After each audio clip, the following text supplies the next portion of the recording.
On the night of November 5, 2025, the sky above Donetsk airport exploded into a massive fireball that could be seen from 15 kilometers away. This wasn't an accident.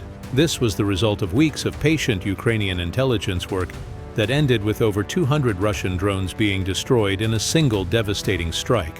What you're about to see is how Ukraine turned Russia's own strategy against them. Let me take you back 3 weeks before this happened. It's mid-October 2025, and Ukrainian intelligence officers are looking at satellite photos of Donetsk airport. They notice something strange. Trucks arriving at 2 a.m., unusual activity. Convoys coming from the direction of Russia where they store Iranian Shahed drones. The Ukrainians immediately know what's happening. Russia is building up a massive drone stockpile, preparing for a huge offensive to overwhelm Ukrainian air defenses. Now here's where it gets interesting. Most militaries would strike immediately once they found this target, but Ukraine didn't. They watched and waited. Every day more trucks arrived, more drones were delivered. The stockpile grew bigger and bigger. Ukrainian commanders had to resist the temptation to attack because they wanted to catch Russia at the worst possible moment, when every single drone was gathered in one place. By early November, Ukrainian intelligence had counted around 200 to 300 Shahed drones, all stored in the southern hangar complex of Donetsk airport. That's about $50 million worth of military hardware sitting in one location. The drones were being fueled, armed, and prepared for launch. Russia thought they were being smart by concentrating their forces for one massive strike. They had no idea they were walking into a trap. On November 5th at 11:47 p.m., Ukraine launched their attack. But they didn't just send drones randomly hoping to hit the target. This was carefully planned. First, they sent 2 drones flying high and loud, basically screaming, "Shoot me down!" Russian air defenses immediately engaged, shooting down both drones. The Russians thought they had successfully defended against another Ukrainian attack. They were celebrating. Their radar operators were distracted. Their anti-aircraft missiles needed reloading. That's exactly when the real attack began. 6 minutes later, 4 more Ukrainian drones came in low and fast, flying at only 200 feet above the ground, using terrain and radar blind spots to avoid detection. These weren't the cheap drones you see online.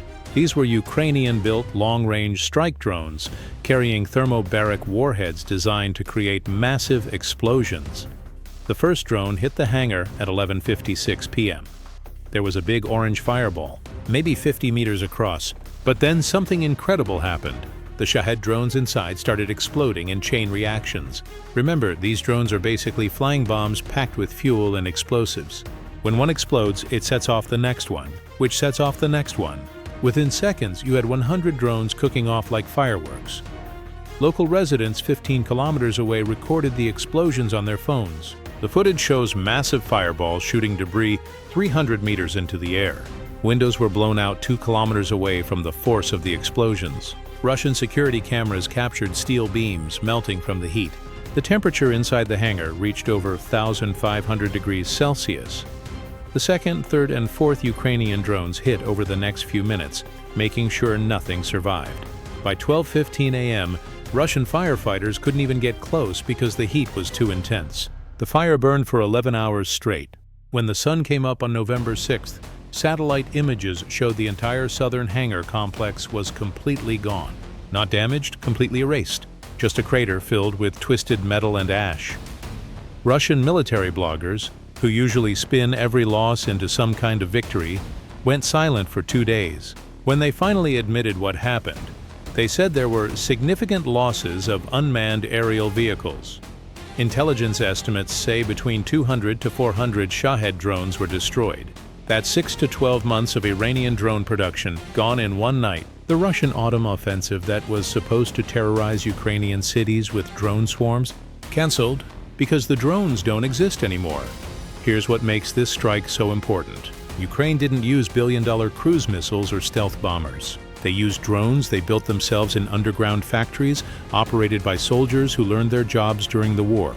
They combined satellite intelligence, cyber operations, and human sources on the ground to find the perfect target at the perfect time.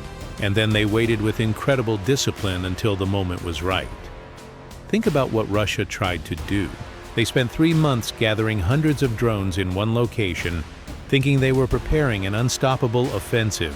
Ukraine spent 3 weeks watching, planning, and waiting for the perfect moment. And then they lit the match. One Ukrainian officer said it perfectly. They built the bonfire. We just brought the lighter. This is modern warfare. It's not about who has the biggest army or the most expensive weapons. It's about intelligence, patience, and knowing exactly when to strike. Russia learned this lesson the hard way when $50 million of their military hardware went up in smoke in a single night. So here's the question. If Ukraine can pull off operations like this with limited resources, what does that mean for future wars? The old rules about military power are changing right in front of us. Drop your thoughts in the comments below. And if you want to see more real military analysis like this, hit that subscribe button because the next strike is probably being planned right now.